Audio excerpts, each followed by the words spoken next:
Today we're going to be looking at the book of Obadiah, and the book of Obadiah could have had a different title. I kind of think of the book of Obadiah as the family of Esau.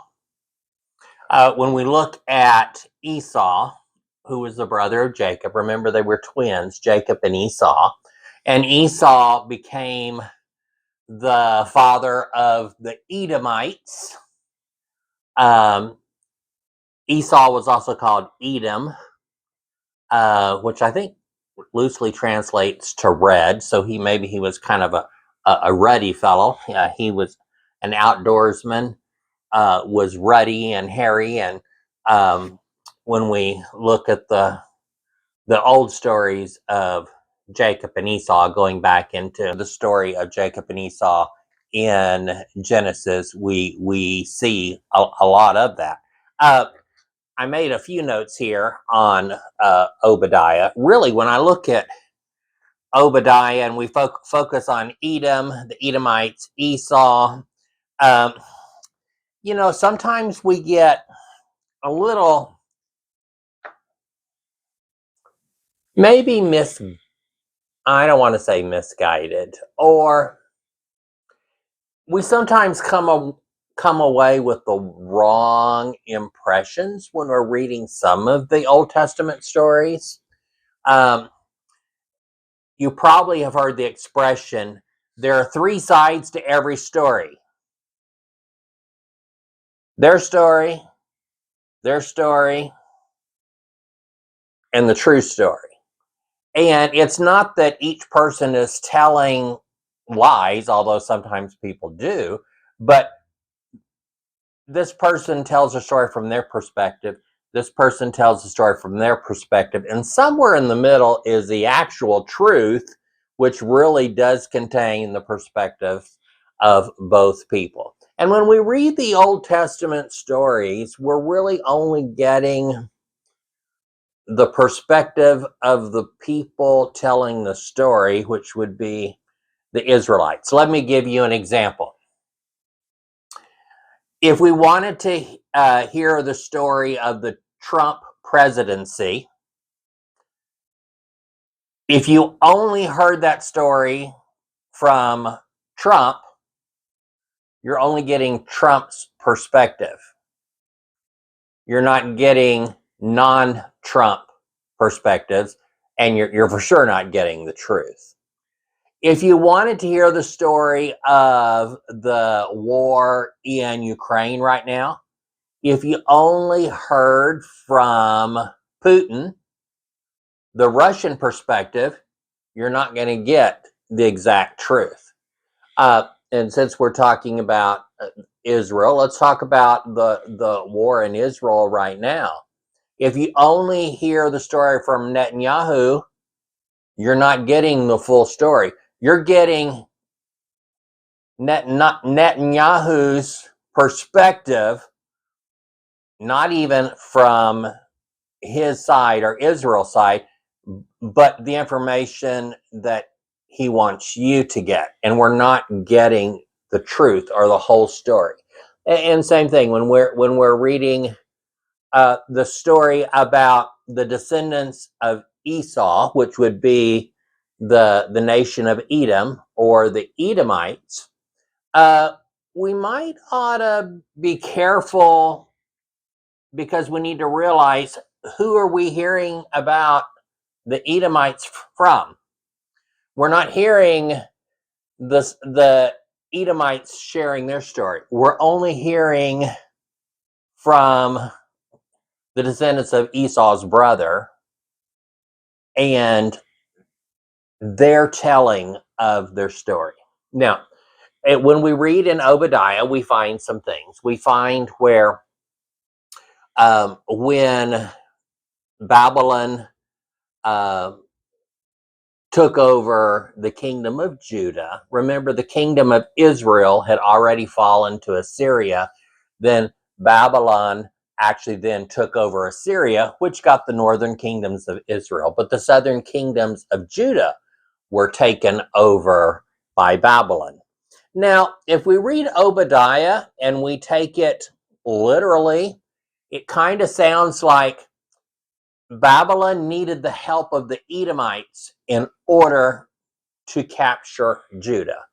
Well, the Babylonians were a very powerful people.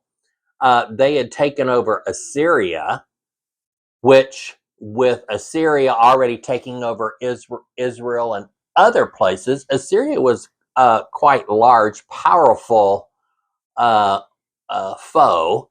So if Babylon took them over, it's hard for me to think that Babylon really needed the help of Edom and the Edomites in order to capture and take over the kingdom of Judah. But if we read in Obadiah, it shows where Edom helped the Babylonians capture the kingdom of Judah. So, if we further go on with that story, and remember, we're just hearing the story told from the Israelites or the southern kingdoms of Judah as they're telling their story, or in this case, Obadiah, sharing a little bit of history as well as going into some prophetic pieces, or I don't know if I would call them prophetic as much as preaching. Obadiah was preaching at the people a little bit, but there are portions that seem that Edom was enjoying watching the fall of Judah, and there might be some truth to that, because we know from the other prophets that we've read and studied that the kingdoms of Israel and the kingdom of Judah weren't necessarily nice to the people around them. And so they probably were not nice to the Edomites. So the fact that the Babylonians were coming over and capturing and destroying the kingdom of Judah, if Judah really had been treating them as badly as some of the other prophets say they were treating the people around them, which would have included Edom, then they probably were a little excited that someone's finally taking Judah down a couple of notches, because they hadn't been treating folks very nicely. So I can imagine that would be true. Now, the story goes that Edom then went into Jerusalem, and when Babylon destroyed the temple, then the people of Edom then went in and tried to steal as many of the temple valuables and hoard them and run off with them. So, well, if that story is true, that's not very nice. However, the people of Edom were the descendants of Esau. So they would have been the descendants of Abraham and Isaac as well. So were they excluded from God and God's love? Had they turned their back on God, or had the descendants of um, of Jacob, had they decided, we're God's choice and not you, so get on out of here? So it's interesting to know and read about the fall of Israel and the splitting of the kingdom of Israel into the northern kingdoms of Israel and the southern kingdoms of Judah. And we see them being captured by all of these other people around them. And it kind of seems like there's consequences because they treated so many people badly. And it's kind of interesting that, okay, the Israelites were taken for 400 years into slavery in Egypt, but Jacob, or Israel, Jacob's brother Esau and his family They didn't have to run and hide. They weren't chased out because of the famine. They didn't all die. They didn't end up in Egypt. They didn't end up in slavery for 400 years. So we have to be careful when we're looking at the Old Testament where we're hearing stories written by the Israelites about the Israelites and about all of their enemies around them.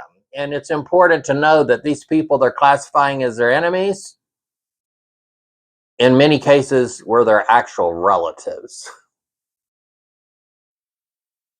Jacob and Esau and their descendants, the kingdoms of Israel and Judah, and the kingdom of Edom, we're talking about the descendants of twin brothers. Okay?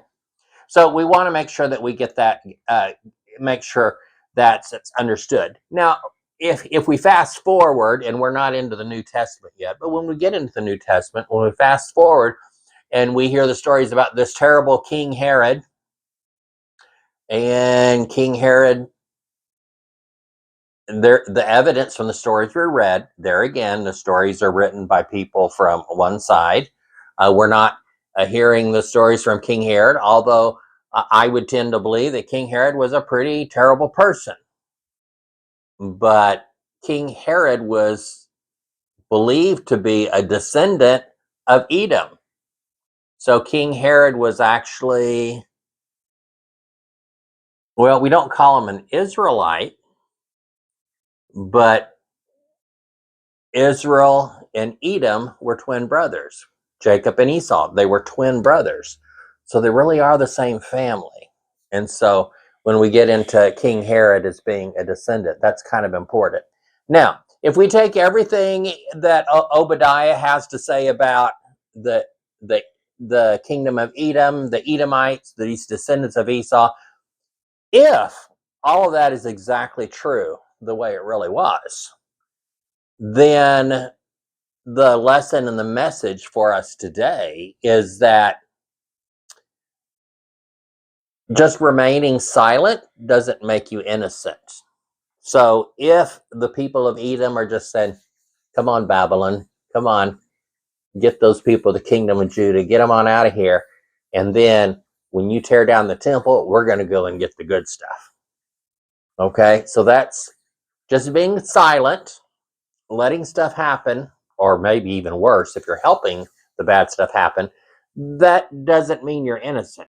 Being a bystander means you're guilty too. When you just sit by silently and watch stuff happen and says, I don't want to get involved, that doesn't work. When I used to teach 5th and 6th grade, I actually used this when I taught 7th grade as well. There was a book called One, O-N-E, and it was by Catherine Otoshi. And I would start the year by reading that book. So check it out. I'll put a picture of the cover here. One by Catherine Otoshi. And it's important about, you can't just sit there and silently don't say anything when you see bad things happening. So I don't like the word karma, and I don't use that word when I'm talking, but it's kind of like what goes around comes around. But if I looked at Obadiah chapter 1 verse 15, it's the best verse about karma that I can come up with. Although I don't like the word karma, when I look at Obadiah 1:15, I really do think about karma. So those are my thoughts today on Obadiah. If I was talking about Obadiah, I'd want to talk about two things. One, you can't just be a silent bystander. And the other is when we're looking at Obadiah, I'm kind of thinking about the house of Esau, but the house of Esau is really the house of Abraham. It's really the house of Isaac. So it's really a branch of the same family. Yes, that would be true. Thank you for watching. If you enjoy this sort of content, be sure to like, share, and subscribe.